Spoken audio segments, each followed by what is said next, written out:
And talking about sagas that are dragging on, Carve, Cristiano Ronaldo, I mean, I don't know whether I should call it a saga yet, because nothing's actually happened, really.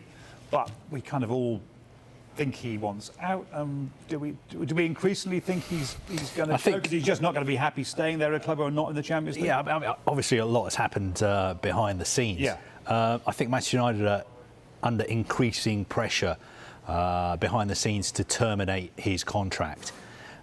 We've seen the situation with Alexis Sanchez at Inter, Arturo Vidal at Inter, where Inter have agreed to effectively tear up their contract so that the players can leave as free agents and join another club. We saw it with Aaron Ramsey at Juventus. We saw it with Pierre-Emerick Aubameyang at Arsenal as well. I think Ronaldo's camp, it would suit them if Manchester United were to do that, because otherwise, if you look at it, the numbers involved are absolutely crazy for a player of his age. He's 37 now. If you pay the £12 million thereabouts transfer fee that United want, and then you pay his wages of £500,000 a week on a 2-year contract, you add that all up, and it comes to £64 million investment that an interested club would have to make on a 37-year-old player. I know Ronaldo is good. I know he's arguably the greatest player ever. But who's going to spend that kind of money on a 37-year-old? So if he was to be a free agent, then I think there would be a lot more interest. Still a massive sum of money, and in a way, 12 million quid. But I think he would take. In terms of the overall amount of money involved, 12 million quid is not that significant. I think he would take a pay cut to move to a club in the Champions League, because he's so obsessed with scoring even more goals to make sure that Lionel Messi doesn't eventually overtake him in the Champions League goal-scoring charts. But I don't think this is particularly good look for Manchester United the longer this drags on. There was a very, very good column in the Times by Henry Winter this morning. The intro was, Erik ten Hag is the future of Manchester United, Cristiano Ronaldo is the past. And Henry went on to say that as far as he was concerned, it would suit all parties best if Ronaldo was to get his wish and to leave United. He did as also soon look as at all possible. the clubs who potentially might buy him and came up with pretty good reasons for most of them why they weren't going to go for him. I think if he was a free agent, most of those clubs would be interested. Okay. Just picking up on that, I think Ronaldo might have put Manchester United in quite a difficult position here. You don't say. If you go back a month, it's been a month now since he made it clear that he wants to leave Manchester United, play for a Champions League club. But when that happened, I think a lot of people's assumption was that Jorge Mendes had lined up 2 or 3 offers ready to present to Manchester United. Here's a suitable offer, just accept it and we can move on. But there weren't any offers. And so it looked like then that Jorge Mendes and Cristiano Ronaldo had made their feelings clear to drum up interest in the player. Now, since then, nothing has materialised. Now, I just wonder whether Erik ten Hag is growing tired of this whole situation to the point where he is saying, look, we need to move on without Cristiano Ronaldo. And if that's the case, then United might then find themselves in a position of having to accept a deal from another club that is not going to fulfil the valuation of what they believe Cristiano Ronaldo to be. I mean, Carve's mentioned the termination of a contract. That in itself is going to hurt Manchester United because there'll be no transfer fee involved. Yeah, but it's not like they spent 200 million to buy it. No, but the fact of the matter is and they've made plenty back on commercial deals. We've got to the 2nd of August. We're a few days away from the start of the season, and Erik ten Hag is still counting on Cristiano Ronaldo being part of the squad, being part of the team, and he's hardly featured in pre-season. Well, that's a big question. I mean, is he? Do you think he is counting on Ronaldo being part of the team? Well, publicly, yeah. Publicly, yes, but I think Ronaldo and his camp have had a reality check over the past month, because saying a player of his stature is available and going and shopping him around the elite clubs, and for all of them to effectively come out quite strongly and say, no, he's not for us. We did talk about it, because I think that's due diligence. As a top club, you have to assess when a player of that esteem becomes available, what he does in a commercial sense for the club. You talk through those kind of things. So Bayern, Napoli, Atletico, Chelsea, long list of clubs who all said, we were offered him, we did discuss it, but no thank you.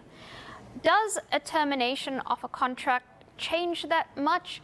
Maybe for a club like Atleti a little, who Diego Simeone does like Ronaldo, but still it's quite an investment to make for a player of that age who, as phenomenal as he has been and for all the accolades he's won in his career, is not representative of a progressive style of football and the way the game is heading.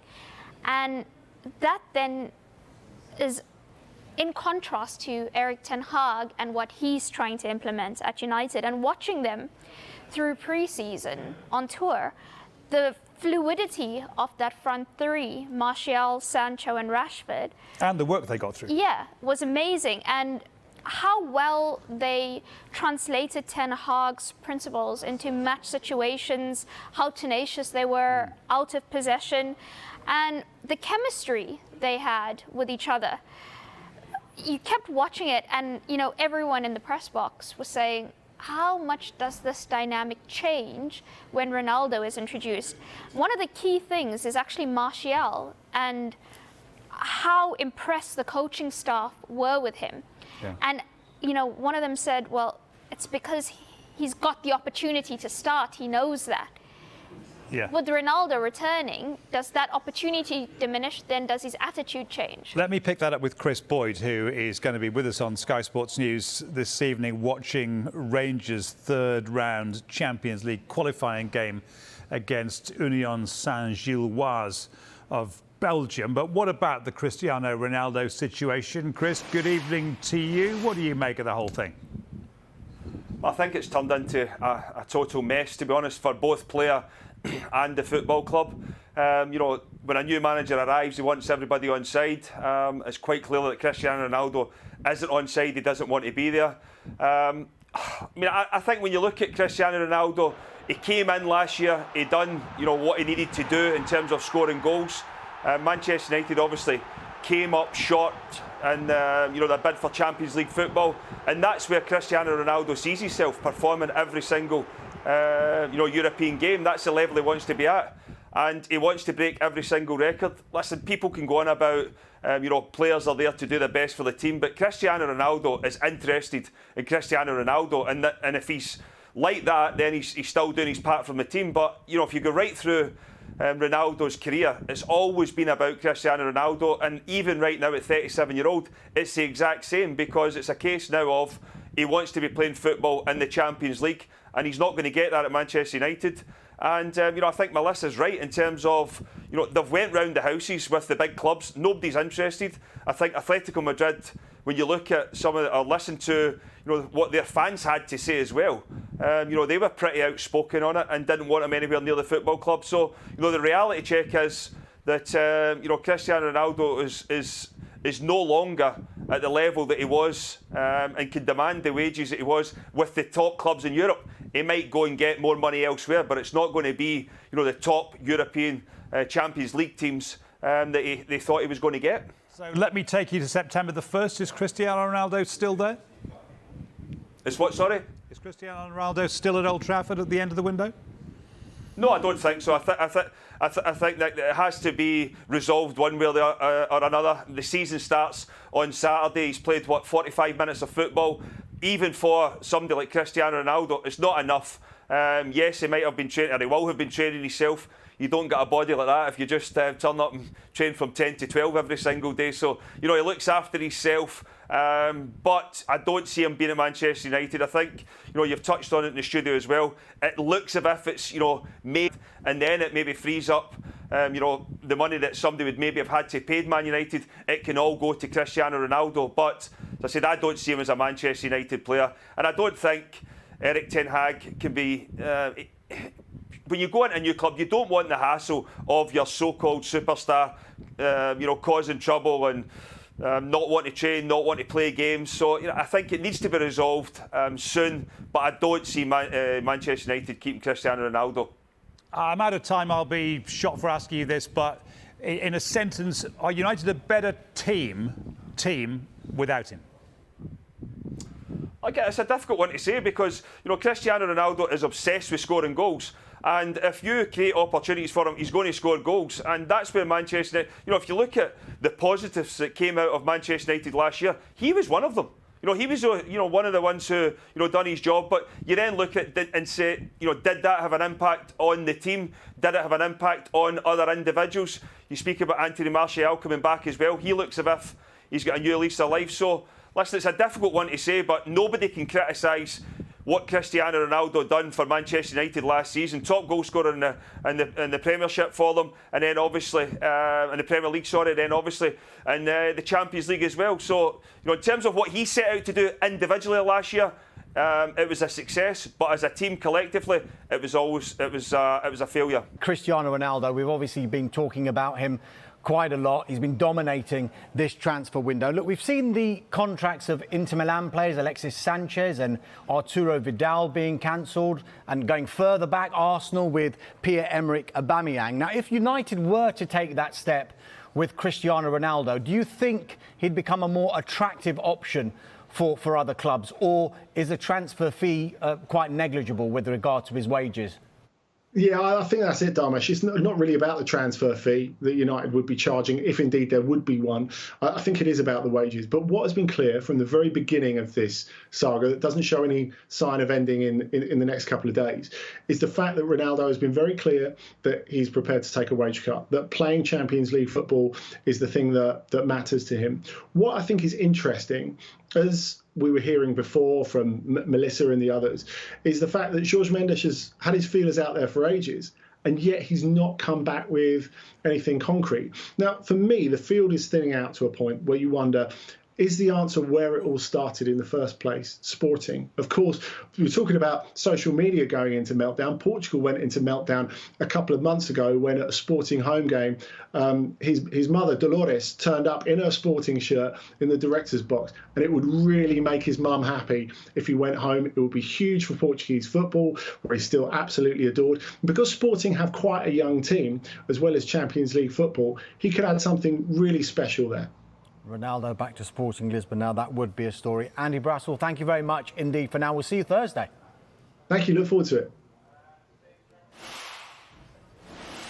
Well, let's talk some more about Ronaldo then with Melissa. What's the future? What's going to happen? What's he thinking?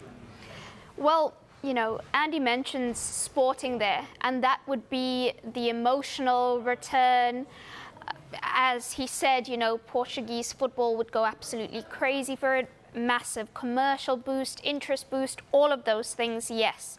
But ultimately, if you're trying to prolong your legacy in the Champions League, are you going to a club that's only going to guarantee you basically group games? They're not well known for their knockout feats. He might think that it can turn them into knockout Well, feats. he might think that. And here is actually the kicker.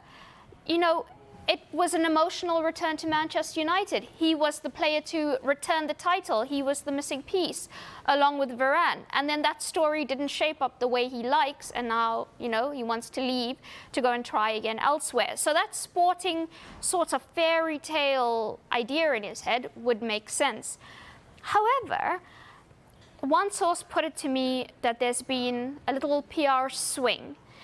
Now, if you see Ronaldo starting to engage on social media about fake news and, calling out the press for suggesting he wants to leave and is unhappy, then you get him at Old Trafford on Sunday, clapping the fans. He left early.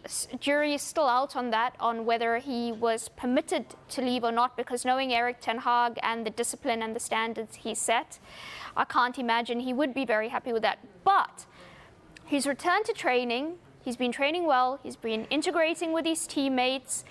And so all of these things, especially the engagement with the fans and the continuous talk about fake news, tells me maybe he's even realizing that the options are narrowing or have very much narrowed, and that it's looking increasingly likely that he has to stay at Old Trafford. But with Ronaldo and Mendes, you always have this, they must be working on something, they must have something up their sleeve. Because he did invoke the fake news element when he suggested he wasn't pushing for an exit from Juventus, and we know what happened there. Still got 4 weeks, 2 days and 2 hours, I reckon, until the end of the window. So plenty of time for something to happen between now and then. We'll follow it all for you over the next few weeks here on Sky Sports News on The Transfer Show.